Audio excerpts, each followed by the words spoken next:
कि देख मेंबरी है, कोई पैगंबरी नहीं है।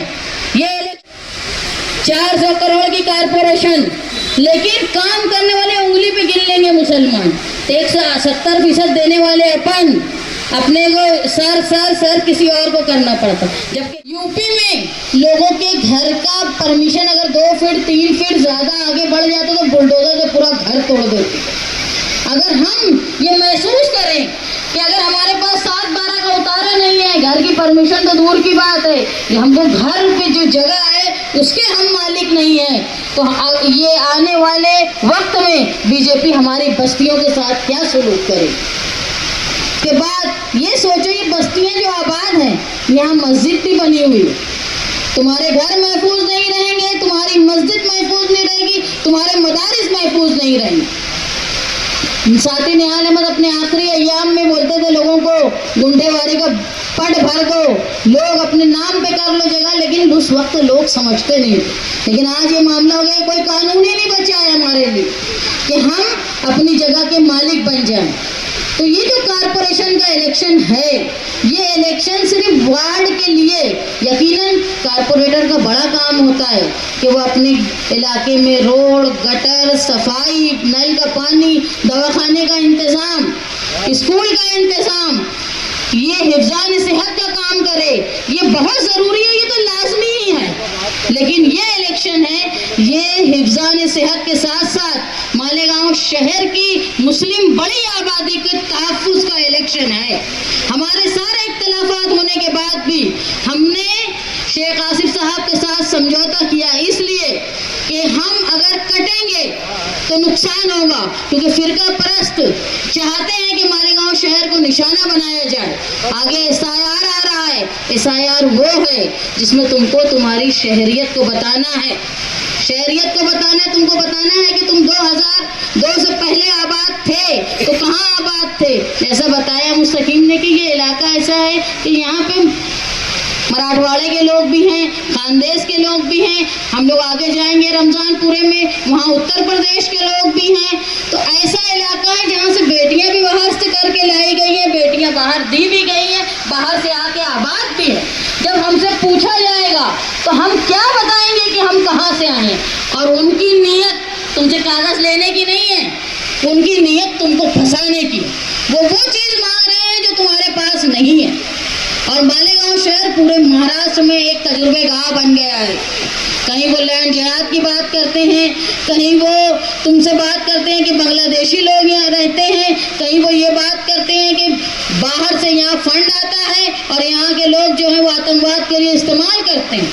लेकिन आप ये समझ लो, ये तमाम मसाइल का हल जो है वो कारपोरेशन से होकर आएगा। आपको ये याद रखना है कि जो 3400 लोगों के जन्म दाखिले कैंसिल हुए हैं, उनके ऊपर FIR हुई है। अगर उनका FIR हो गई है तो जब SIR आएगा तो वो जन्म दाखिले पे पहले ही वो फुल्ली मार देंगे। वो अगर 2002 की यादी भी लाएंगे तो उनको ये माना जाएगा ये तो जन्म दाखिले पर ही इस पे केस हुआ है, ये झूठा बनाने वाला है। तो यादी की क्या अहमियत रहेगी 2002 की। उसके बाद वो तुम्हारा आधार कार्ड कैंसिल करेंगे जो इसमें खाती पाए जाएंगे। आधार कार्ड कैंसिल मतलब हमारी शहरियत खत्म हो गई। फिर तुम्हारा राशन कार्ड कैंसिल, यानी अगर मैंने जन्म दाखिला बनाया है अकेले, मुझे SIR में फंसाया जा रहा है, तो मेरे साथ कौन कौन फंस रहा है मालूम? मेरा शौहर, मेरे बच्चे, मेरे सास ससुर, जिनके साथ भी राशन कार्ड में नाम है, उन सब की शहरियत खतरे में आ जाएगी। तो जन्म दाखिले के मामले को तुम सिर्फ 3400 लोगों का मामला मत समझो, ये 1 लाख से ऊपर लोगों का मामला है जिसको हुकूमत चाहती है फंसाना। और कोई, मैंने अभी पिछले दिनों का इंटरव्यू सुना शहर के सबसे बड़े जिम्मेदार का, उन्होंने कहा कि फिरका परस्ती ये सब रोड के इस पार क्या, इसका क्या ताल्लुक है फिरका परस्ती से? बिल्कुल ताल्लुक है। फिरका परस्ती आज हम 2017 से बोल रहे हैं कि फिरका परस्तों ने अपना काम करने का तरीका बदल दिया है। पहले फिरका परस्त क्या करते थे? फसाद होता था, बम ब्लास्ट होता था, लोगों को फंसाया जाता था। आज फिरका परस्त क्या करते हैं कि मुसलमानों पर होने वाली जो डेवलपमेंट है उसको रोक दिया जाता है। उसकी सबसे बड़ी मिसाल मालेगांव है, जो अपना मशरकी हिस्सा जो है वो 70% टैक्स देता है। है, लेकिन काम हमारे यहाँ 20% होता और उस इलाके में 80% काम होता। तो क्या ये फिरका परस्ती नहीं है? क्या इस शहर के एमएलए को ये नहीं समझ रहा है? हमारे यहाँ अगर एसआईटी आई तो सिर्फ मुसलमानों को परेशान किया जा रहा है, क्या ये फिरका परस्ती नहीं है?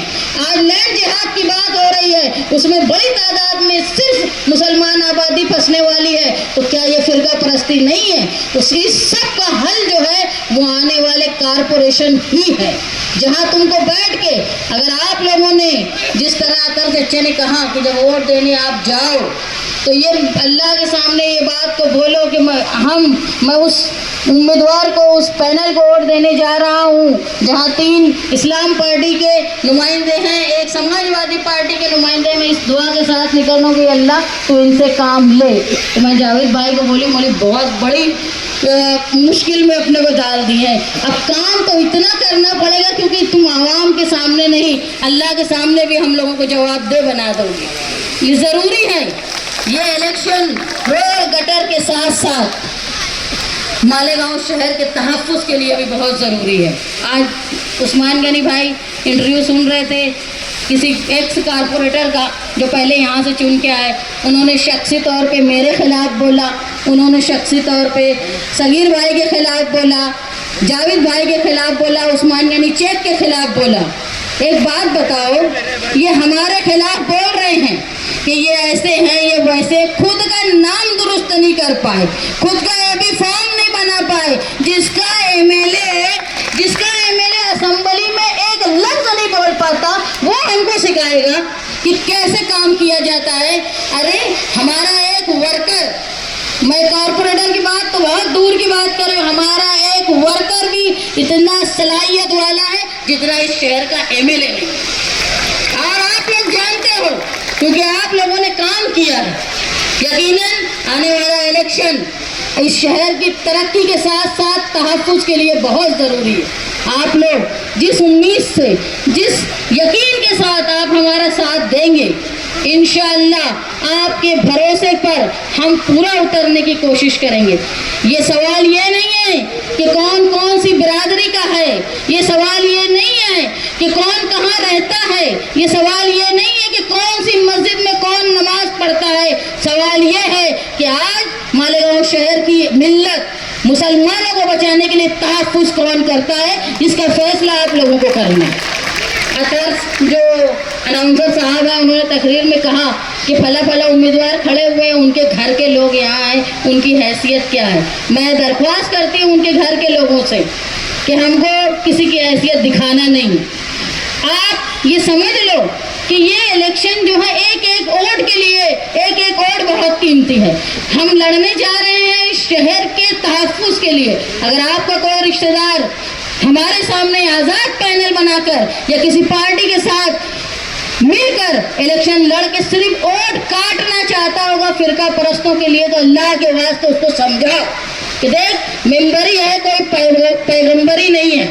ये इलेक्शन छोड़ दे, मत लड़ो इन लोगों के सामने। ये लोग जो हैं ये बहुत बड़ा काम करने निकले हैं, ये बीजेपी से टकराने के लिए निकले हैं। ये लोग इस बात के लिए निकले हैं कि मालेगांव शहर की मुसलमान आबादी तहफ़्फ़ुज़ के साथ रहे, तो इसलिए इनके सामने उम्मीदवारी मत करो, इनको ऐसे ही चुन के दे दो। अब मैं दरख्वास्त करती हूँ ऐसे लोगों से, आप जहाँ हो वार्ड नंबर 3 में, लेकिन सिर्फ हमारे पैनल से ही मालेगांव शहर के तहफ़्फ़ुज़ की हिफाजत नहीं हो पाई। आपके रिश्तेदार जिस पैनल में, जिस इलाके में मालेगांव शहर में रहते हो, भले ही उम्मीदवार कोई भी हो, लेकिन हमारी नीयत देखो, हमारी नीयत है शहर का तहफ़्फ़ुज़ और तरक्की। आज नौजवान तालीम याफ्ता हैं, नौकरी के लिए परेशान है। इतनी बड़ी कारपोरेशन, 400 करोड़ की कारपोरेशन, लेकिन काम करने वाले उंगली पे गिन लेंगे मुसलमान। 170% देने वाले अपन, अपने को सर किसी और को करना पड़ता। जबकि काबिल बच्चे हमारे यहाँ भी हैं जो इंजीनियर हैं, डॉक्टर हैं, लिपिक बन सकते हैं, लेकिन हमारे यहाँ की आबादी को, मुस्लिम आबादी को वो लोग नौकरी पे नहीं रखते कारपोरेशन में। हमारे मेमोरेंडम में, हमारे जो इलेक्शन के मैनिफेस्टोज में ये तय है कि अगर हमारा पैनल जो है, हमारा जो मालेगांव फ्रंट हमने बनाया है, सेकुलर फ्रंट, अगर हम इक़्तिदार में आएंगे तो बड़ी तादाद में मुस्लिम पढ़े लिखे नौजवानों को कारपोरेशन में नौकरी पे लगाएंगे। और आप अगर साथ दिए तो मालेगांव शहर का जो टैक्स 80% वो जो खा जा रहे हैं, आप सिर्फ जाओ, मौसम पुल पार करो, शहर अलग, मौसम पुल के इधर आओ, शहर अलग, टैक्स दे रहे हम, LBT दे रहे हम, इनकम टैक्स दे रहे हम, और हमारे यहाँ खड्डे में मालेगांव। तो इसका जवाब और इसको रोकने के लिए देखो, पार्लियामेंट में तुम रहनुमाई से महरूम रह गए, ना तुम्हारे लिए एक लफ्ज कोई पार्लियामेंट का मेंबर बोलता है, ना असेंबली में कोई बोलता है। असेंबली में इतना बड़ा वाकया हुआ, 3400 लोगों की शहरियत खतरे में आ गई, और इस शहर का MLA बोलता है मुझे वक्त ही नहीं मिला। अरे वक्त नहीं मिला नहीं, तुम्हारी नीयत नहीं थी काम करने की, तुम कठपुतली हो फिरका परस्तों के। तुम बोर्ड लेके बाहर खड़े हो गए एक बच्ची के ताल्लुक से कि उस बच्ची को इंसाफ दिया जाए जो बच्ची का रेप हुआ था, तो मोहम्मद कैफ के लिए भी खड़े हो जाते बोर्ड लेके, फोटो खिंचा रहे थे, SIT के लिए भी बोर्ड लेके खड़े हुए। वहाँ किसका डर था तुमको? वहाँ कौन रोक रहा था तुमको? लेकिन इनको डर फिरका परस्तों का है, क्योंकि ये उनकी कठपुतली बने हैं। हमारा कोई मुकाबला किसी MIM की पार्टी के लोगों से नहीं है, हमारा मुकाबला BJP और शिवसेना के फिरका परस्तों से है। अगर आप लोगों ने सही दिल से न सिर्फ इस पैनल को बल्कि आसपास के पैनल को और शहर के हर वो पैनल को जहां आपके ताल्लुकात हैं, आप अगर उस पैनल में अपनी ज़ाती जिम्मेदारी समझ के ये भूल जाओ कि उम्मीदवार कौन है, ये सोच के हमारे मकसद पे अगर आप यकीन करते हुए कोशिश करेंगे तो इंशाअल्लाह मालेगांव शहर में हमने जो वादा किया है कि SIR में हम किसी तरह भी मालेगांव शहर के मशरकी हिस्से के एक भी आदमी को फंसने नहीं देंगे, उस वादे को निभाएंगे। मालेगांव शहर के तहफ़्फ़ुज़ के लिए, मालेगांव शहर की मस्जिद मदारिस के तहफ़्फ़ुज़ के लिए और मालेगांव शहर की तरक्की के लिए हम लोग काम करेंगे। और मैं बोलती हूँ, अगर किसी से कोई गलती हो गई है, सियासत में लोग रहता है तो सब अच्छा नहीं बोलते। अभी अगर उस्मान गनी अभी आया है, वो भले ही सियासत में नहीं है, लेकिन कुछ ना कुछ जलने वाले, अपनी तरीके को नापसंद करने वाले भी लोग रहते हैं। अगर जावेद भाई है तो उनके किसी मामले की वजह से भी नाचाकी हो सकती, सगीर भाई हैं तो उनसे भी कोई ये सोच सकता कि ये चीज़ उनकी नहीं पसंद है। कोई आदमी मुकम्मल नहीं होता, सब में कुछ ना कुछ ऐब होता है। अगर मैं हूँ शान हिंद, तो मुझसे अगर कोई लोगों को नाराज़गी हो, मेरी बातें पसंद नहीं आती है, तो अल्लाह के वास्ते हम चारों को आप माफ़ कर दें और आने वाले इलेक्शन में हमारे मकसद को देखते हुए हमको कामयाब करें। अपनी दुआओं से नवाजे गुजारिश करते हैं।